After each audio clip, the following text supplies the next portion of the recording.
Hi everyone, it's Claire back again, and this time I'm doing a video request. A couple of people requested this video, Anne, Sweet YFT, and another couple of people, Annika from Instagram, I think was looking forward to Nails by a Newbie, who I think was looking forward to a nail care video. I hope so anyway. Okay, well the first thing to say about nail care is obviously you need to drink 60 gallons of water a day. Don't smoke, don't cook anything, don't put your hands in any dishwater, wrap your hands in plastic bags when you get in the bath or the shower. No, obviously, I'm being ridiculous. You can't do that. That would be totally impractical.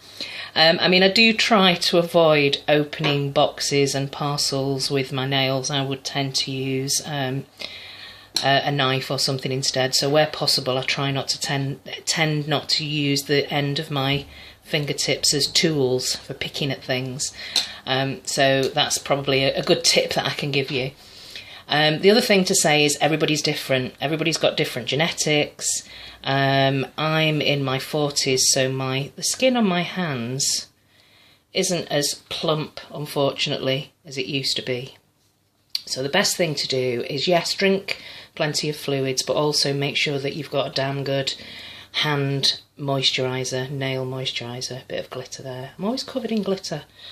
So the moisturiser that I use for my hands, and I've used this for quite a while, this is a product that my sister makes. I'll talk about Bubble Off again in a bit more detail, and this is old packaging. I've had this for quite a while. And this is an excellent moisturiser. You can see I've hit the bottom of it there. I'm only going to use a tiny bit because I have actually put some cream on already. But I'm just going to use this hand to kind of demonstrate today. So rub that into my hands, get them nice and moisturised. There you go, look, it's taken 20 years off me. But yeah, moisturise your hands, make sure they're moisturised. This one's getting a little bit dry, so I'm going to put some cream on there. If you're wondering what's on my nails, on this hand, this is Allure by Picture Polish, and this is an Australian indie brand. It's looking much more purple on the camera. It's actually a very bright, almost neon fuchsia magenta colour. Beautiful, and it's got these tiny little silver flakies running through it. Gorgeous. So let's get back to the nail care. Moisturise, and then what you want to do with your cuticles is hydrate your cuticles, particularly. Now I won't be able to, oh here we go, opened it. I was going to say I can't usually open this when I've moisturised my hands. What I tend to do is just dab on one finger and dab the top of the cuticle on each nail. And then I'll rub that in, massage that into the sides of my nail. I'll do this every night before I go to bed, especially if I've taken my nail polish off. And if I remember, especially in the winter, I'll carry this around in my bag and try to do this a couple of times a day. I'm not great with it, and I am trying to get my cuticles into better condition, like remembering how to do it. Well, not how to do it, but to do it. And this is argan oil. So this is 100% cold pressed argan oil.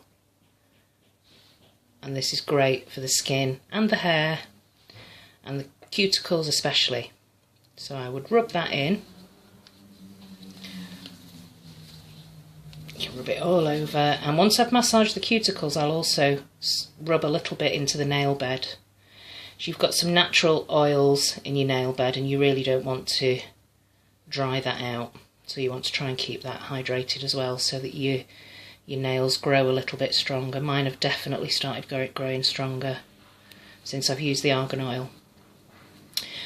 Okay, so once you've got the cuticles softened, what you should try to do, some people, again, it's different, it's genetic. Some people have quite big cuticles. I'm terrible at picking them. If I if I'm absent-minded and I'm thinking about something, I do, you know, it's not unusual for me to pick at my cuticles, which is bad. You should not do that. But once they're nice and soft, what you can do is push the cuticles back. So what I tend to do is use an orange stick and use very small circular motions. It shouldn't hurt at all, especially if the cuticles are soft, and just push them back.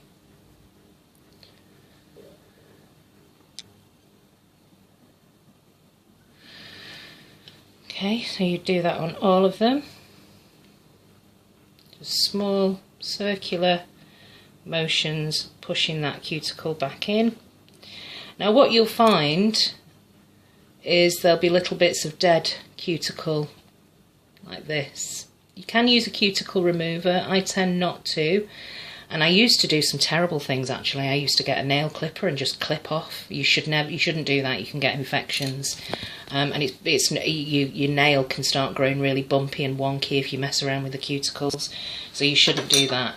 However, what I do use is this if I have any little bits at the end or any hang nails, or we used to call them stepmother's blisters. You know, those awful like that. I tend to just do that and pick out with my other finger, which is bad. Don't do that.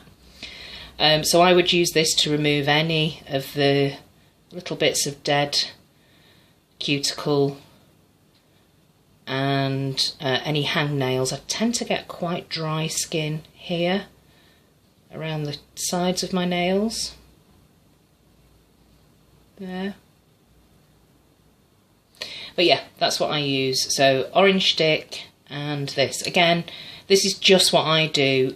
I'm not saying that this is absolutely something that you have to follow.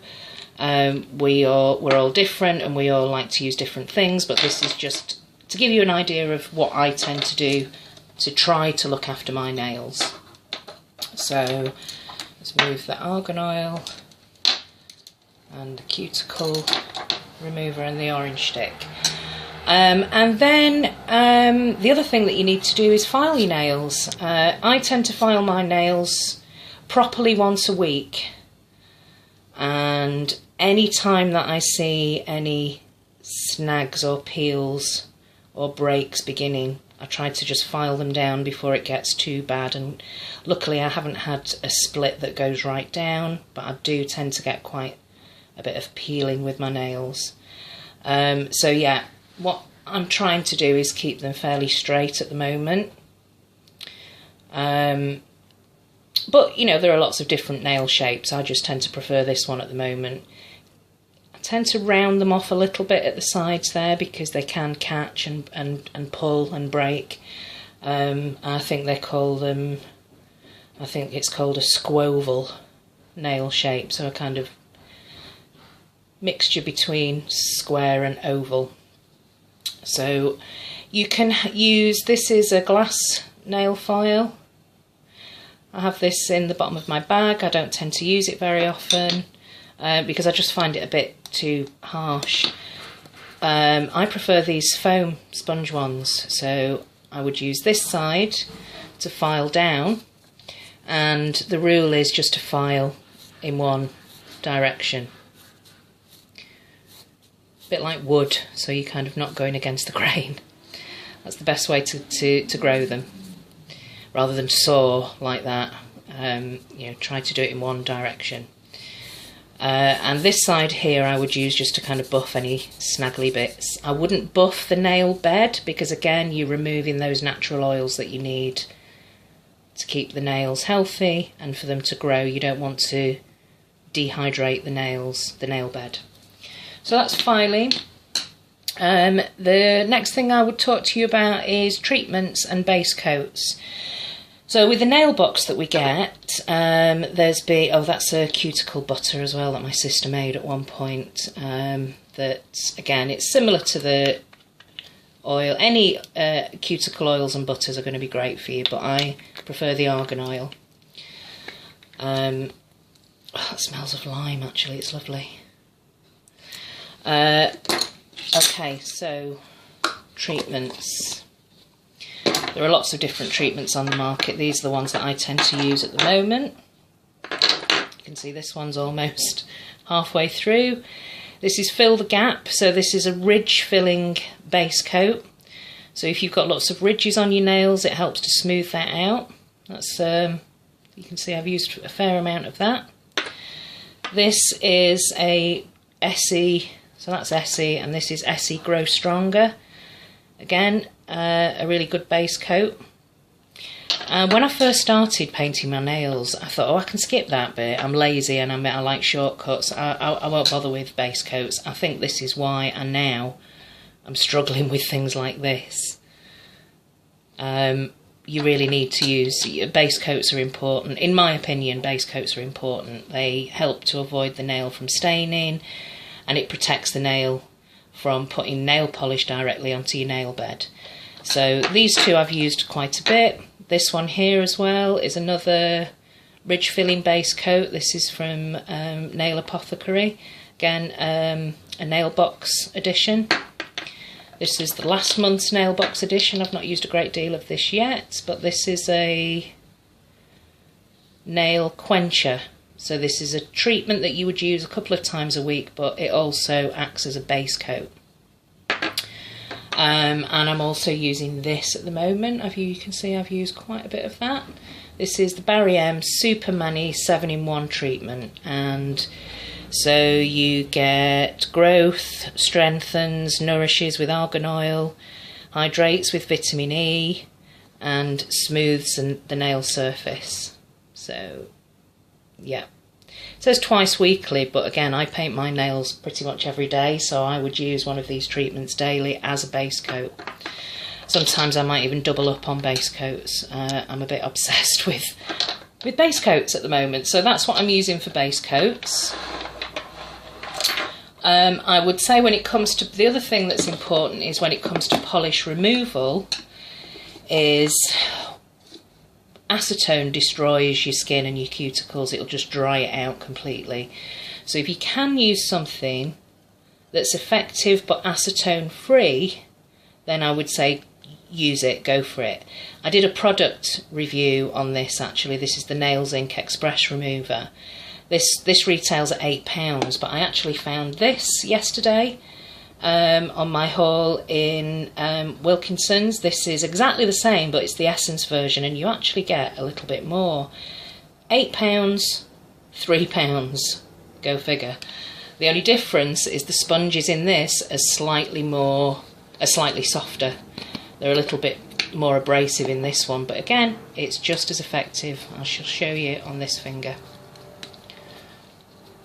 Just the same job as the Nails Ink Remover. There you go.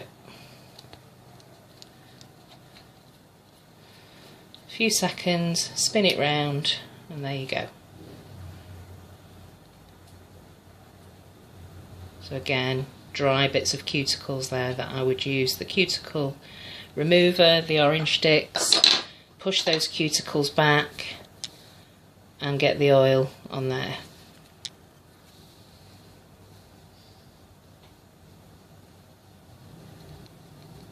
Okay, yeah, I would say where possible use acetone free. I would also say there are another few things that you can do if you're doing nail art. I would say use something like a skin protector around your skin so that you can just peel that off and you're not constantly drenching your fingers in acetone. I would say to seal your manicure, get a decent top coat. At the moment I'm using HK Girl or Illamasqua. See, I go through top coats quite quickly. This is a good way of sealing in your manicure. And if you're using glitter, I would say use a peel off base coat. This is Glitter Off by OPI. And if you want me to do a demonstration of this on a chunky glitter polish, I can do that. You see, I've got this cheap from on sale at TK Maxx. So that is my... Oh, the other thing to mention is If you make a mess like I tend to do here around the cuticles or around the sides, I would use a corrector pen or a clean-up pen. This is Model's Own, and the one that I tend to use most at the moment is the Barry M nail paint corrector. And again, this is non-acetone and it's got a nice melon scent to it. And what you're able to do is just easily remove any mistakes that you've made around the cuticles without drying them out too much. So yeah, I would recommend that. They've got some extra tips in there. So that's what I would use. Again, anything that's non-acetone is, I find, the best way forward. So I hope that helps. Again, it's entirely up to you. This is just what I tend to use. Hopefully you've got some tips from this. And in the next, what am I going to do in the next video is I think I will do the Essence polishes that I picked up yesterday and some comparisons that I've got with those. So check that out. That should be up in the next few days. Okay, see you soon. Bye.